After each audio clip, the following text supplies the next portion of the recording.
हमने हम class 10th के केमिस्ट्री का चैप्टर नंबर 3 स्टार्ट कर रखा था, जिसमें हम मेटलर्जी पढ़ रहे थे। मेटलर्जी के अंदर हमने 2 स्टेप्स कर लिए थे। एक तो रिडक्शन कंसंट्रेशन ऑफ ओर वाला, ठीक है। दूसरा अपने पास था ऑक्सीडेशन ऑफ ओर वाला। अब थर्ड स्टेप अपने पास आता है रिडक्शन ऑफ मेटल। मेटल का रिडक्शन कैसे होगा, ठीक है, यानी कि हम मेटल को रिड्यूस कैसे करेंगे। तो रिडक्शन ऑफ मेटल से ही पता चल रहा है कि मेटल के अंदर से हमें क्या अलग करना है, ऑक्सीजन। क्योंकि रिडक्शन की हमने फर्स्ट चैप्टर में डेफिनेशन पढ़ी थी रिडॉक्स रिएक्शन के टॉपिक के अंदर की removal of oxygen, addition of hydrogen. तो हमें यहाँ पे हाइड्रोजन को ऐड नहीं करना। हाँ, हमें यहाँ पे इन द सेंस रिडक्शन का पता चल रहा है कि इट्स मीन क्या है कि हमें मेटल के में से क्या अलग करना है, ऑक्सीजन को अलग करना है, ठीक है। यानी कि मेरे पास कोई गिवन मेटल ऑक्साइड होगा, उस मेटल ऑक्साइड में से मुझे मेटल को अलग करना है और ऑक्साइड को अलग करना है। तो इसकी डेफिनेशन पढ़ लेते। It means converting metal oxide into metal by using various process, ठीक है। यानी कि हमें मेटल ऑक्साइड में से मेटल को अलग करना है अलग अलग प्रोसेस का यूज़ करके। यहाँ पे भी हमारे पास इसकी 3 प्रोसेस हैं। First step by heating, second अपने पास by using reducing agent, third अपने पास बाय यूजिंग इलेक्ट्रिक करंट, या जिसको हम इलेक्ट्रोलिटिक रिडक्शन भी बोलते हैं, जो कि हम इलेक्ट्रोलिटिक सेल का यूज़ करके बनाएंगे, ठीक है। तो मैं सबसे पहले यहाँ पे क्या ले रही हूँ, बाय हीटिंग ले रही हूँ।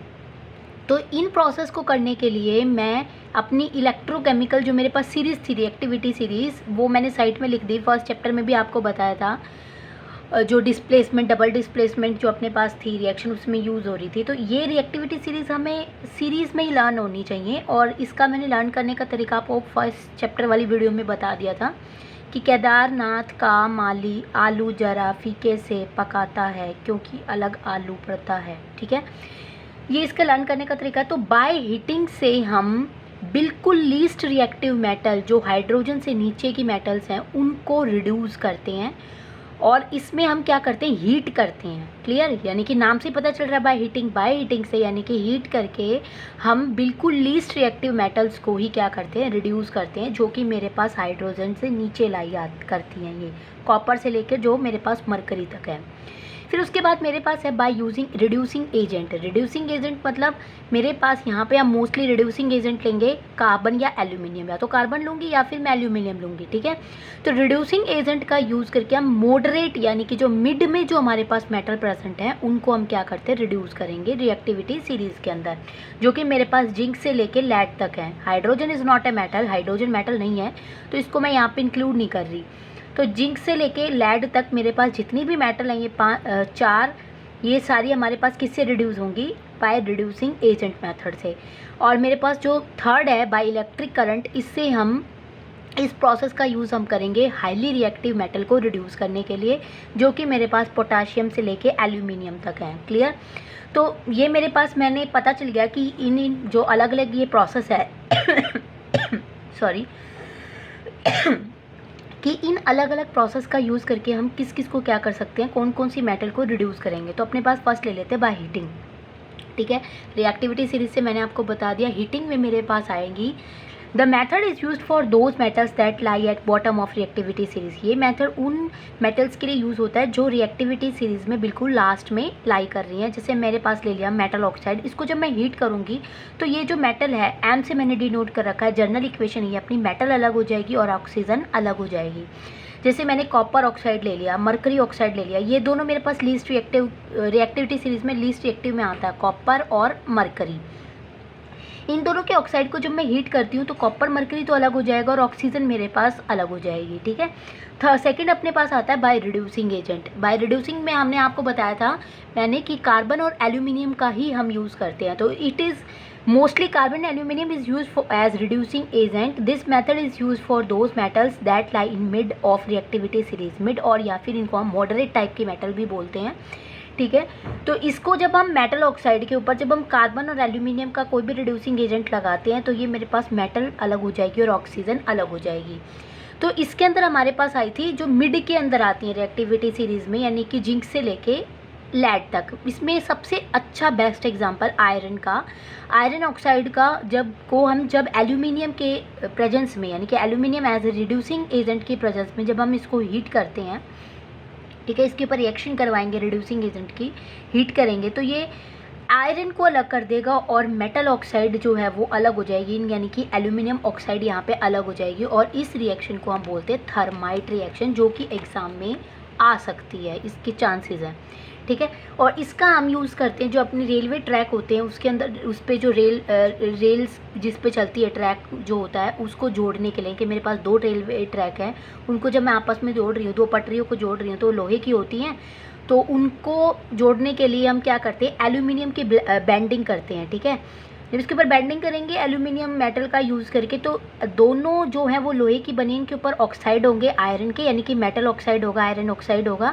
जब इसको हम एज ए एल्यूमिनियम की प्रेजेंस में बर्न करेंगे तो एल्यूमिनियम तो मेटल की ऑक्साइड यानी कि आयरन ऑक्साइड में जो ऑक्सीजन है उसके साथ रिएक्शन कर जाएगा, और जो आयरन है वो वहाँ पे बच जाएगा। वो आयरन क्या हो जाता है, उस आयरन की वजह से दोनों ट्रैक आपस में जुड़ जाते हैं, और इस रिएक्शन को हम क्या बोलते हैं, थर्माइट रिएक्शन।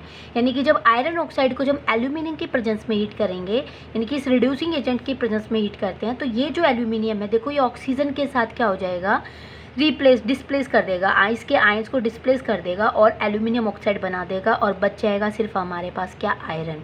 क्लियर। और इस रिएक्शन को हम बोलते हैं थर्माइट रिएक्शन, और इसको हमने किया है डिस्प्लेसमेंट रिएक्शन से। यहाँ पे डिस्प्लेसमेंट रिएक्शन हो रही है, देखो एल्यूमिनियम फ्री मेटल है, मैंने बताया था डिस्प्लेसमेंट मेटल की जो पहचान वो क्या है कि प्रोडक्ट और रिएक्टेंट दोनों ही साइड हमें कोई ना कोई मेटल फ्री स्टेट में ज़रूर मिलेगी। एल्यूमिनियम प्रोडक्ट में है, सॉरी रिएक्टेंट में है, और आयरन हमारे पास प्रोडक्ट की साइड में है।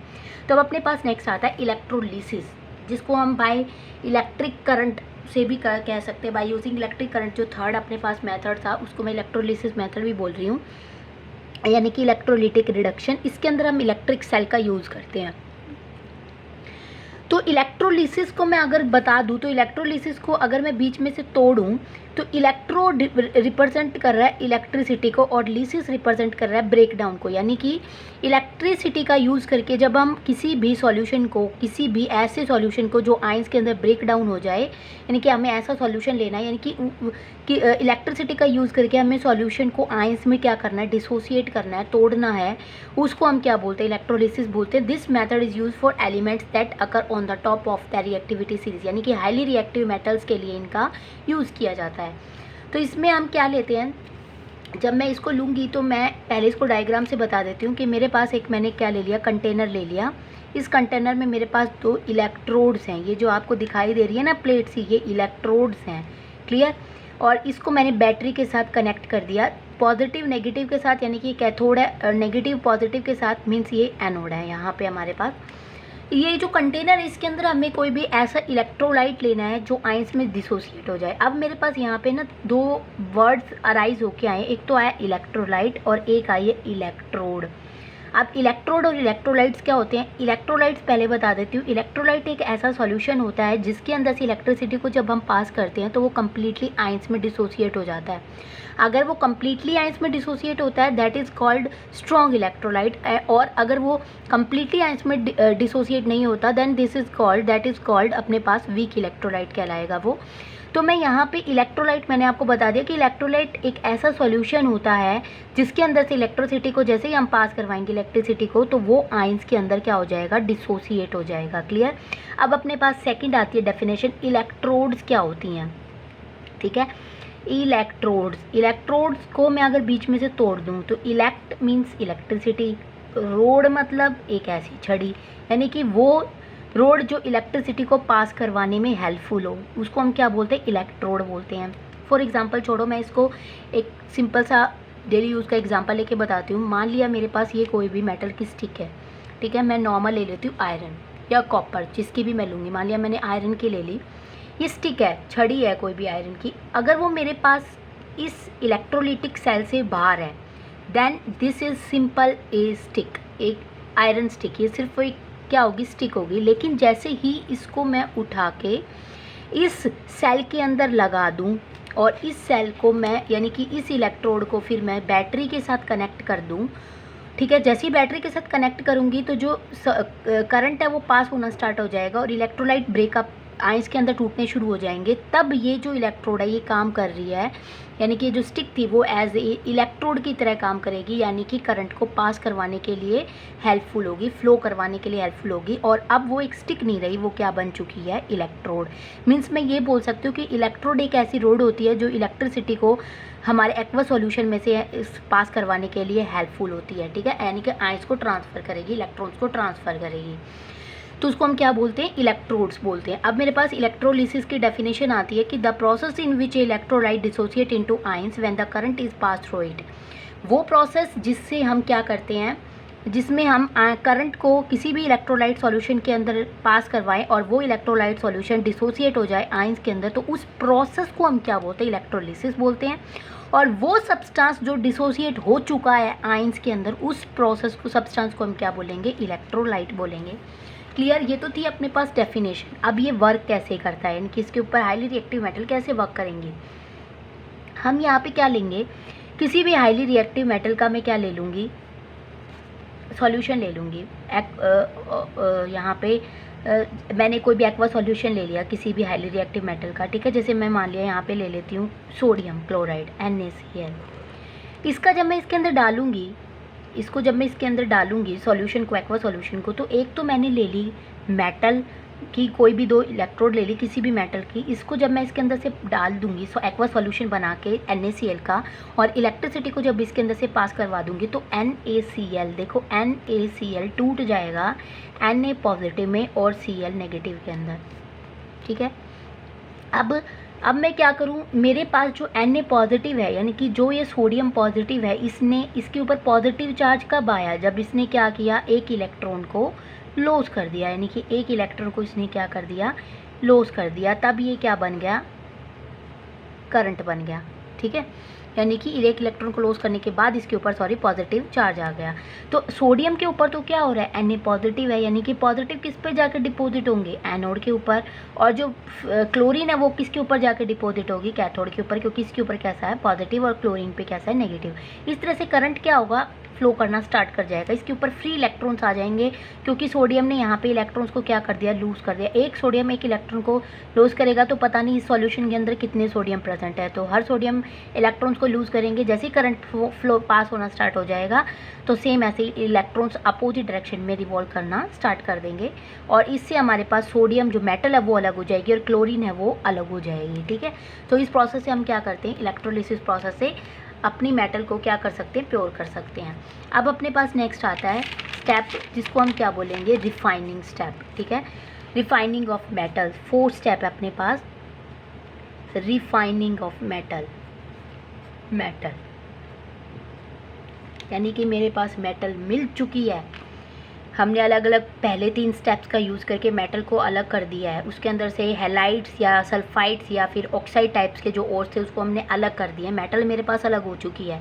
अब मैं उसको रिफ़ाइन करूँगी, रिफ़ाइन मतलब उसको बिल्कुल प्योर करूँगी। अगर थोड़ी बहुत भी इम्प्योरिटी उसके अंदर रह जाती है तो भी हम उसको क्या करेंगे, इस मेथड का यूज़ करके उसको हम अलग कर लेंगे।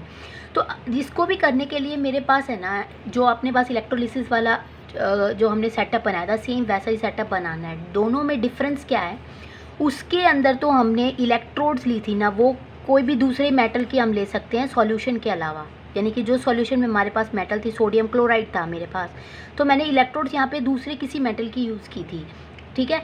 लेकिन इसमें रिफाइनिंग ऑफ मेटल्स के अंदर हमारे पास जो हम सॉल्यूशन लेंगे, उसी सॉल्यूशन की हमने क्या लेनी है, मेटल्स लेनी है। मान लिया मैं यहाँ पे कॉपर सल्फेट को प्योर करूँगी, तो मेरे पास जो ये 2 इलेक्ट्रोड्स होंगी, ये दोनों की दोनों किसकी होंगी, कॉपर की होंगी, क्लियर। तो एक तो मेरे पास होगी इम्प्योर मेटल कॉपर की, मैं क्या ले लूँगी, इलेक्ट्रोड। एक मैं ले लूँगी प्योर कॉपर मेटल की इलेक्ट्रोड, ठीक है। जो मेरे पास प्योर कॉपर मेटल है उसको तो हम कैथोड से डिनोट करेंगे, और जो मेरे पास प्योर नहीं है, इम्प्योर मेटल में प्रेजेंट है, उसको हम क्या लेंगे, एनोड की साइड लेंगे। सॉल्यूशन वही लेना है जिसकी हमारे पास मेटल है, यानी कि मैंने कॉपर सल्फेट का सॉल्यूशन ले लिया। एग्जांपल लेके बता रही हूँ, कॉपर सल्फेट का जैसे मैं सॉल्यूशन लूँगी तो इलेक्ट्रोड, और यहाँ पे इलेक्ट्रोलाइट को डिफाइन करने की ज़रूरत नहीं है, क्योंकि वो तो हमने डिफाइन कर दी इलेक्ट्रोलिसिस में, थर्ड वाले स्टेप में, है ना, इलेक्ट्रोड की आपको डेफिनेशन बता दी और इलेक्ट्रोलाइट की भी बता दी। तो यहाँ पे जो इलेक्ट्रोलाइट है वो कौन है, कॉपर सल्फेट है, क्योंकि इसके अंदर से जैसे मैं इलेक्ट्रिसिटी पास करूँगी तो कॉपर सल्फेट आयंस में क्या हो जाएगा, डिसोसिएट हो जाएगा। और इस मेथड को हम क्या बोलते हैं, इलेक्ट्रोलिसिस बोलेंगे, ठीक है। लेकिन यहाँ पे रिफाइनिंग कर रही हूँ तो मुझे प्योर और इम्प्योर का ध्यान रखना है कि इम्प्योर तो मेटल हम लेंगे एनोड की साइड और प्योर कौन सी साइड लेंगे, कैथोड की साइड। क्लियर। अब जैसे इसके अंदर से इलेक्ट्रिसिटी पास होगी इस कॉपर सल्फेट सॉल्यूशन में से, तो ये जो कॉपर सल्फेट सॉल्यूशन है ये टूट जाएगा कॉपर 2 पॉजिटिव में, ठीक है, यानी कि कॉपर सल्फेट सॉल्यूशन में से। तो ये जो कॉपर सल्फेट है, यानी कि ये जो कॉपर सल्फेट है ये टूट जाएगा कॉपर 2 पॉजिटिव में और सल्फेट 2 नेगेटिव में। इट्स मीन जो सॉल्यूशन है उसके अंदर कॉपर 2 पॉजिटिव में टूट रहा है। 2 पॉजिटिव मतलब 2 इलेक्ट्रॉन को क्या कर रहा है, लॉस कर रहा है, यहाँ पे बाहर निकाल रहा है, ठीक है। तो इसमें अपने पास इलेक्ट्रोलिसिस वाला ये नहीं है कि सल्फेट तो जाके एनोड कैथोड पे ऐड हो जाएगा और मेटल जाके कैथोड पे हो जाएगी, नहीं। इसमें जो सॉल्यूशन में से जो कॉपर 2 पॉजिटिव आयन डिसोसिएट हो रहे हैं वो क्या हो रहे हैं, जैसे सॉल्यूशन इलेक्ट्रिसिटी पास होते ही जो कॉपर है सल्फेट है वो कॉपर 2 पॉजिटिव में और सल्फेट 2 नेगेटिव में हो जाएगा, ठीक है।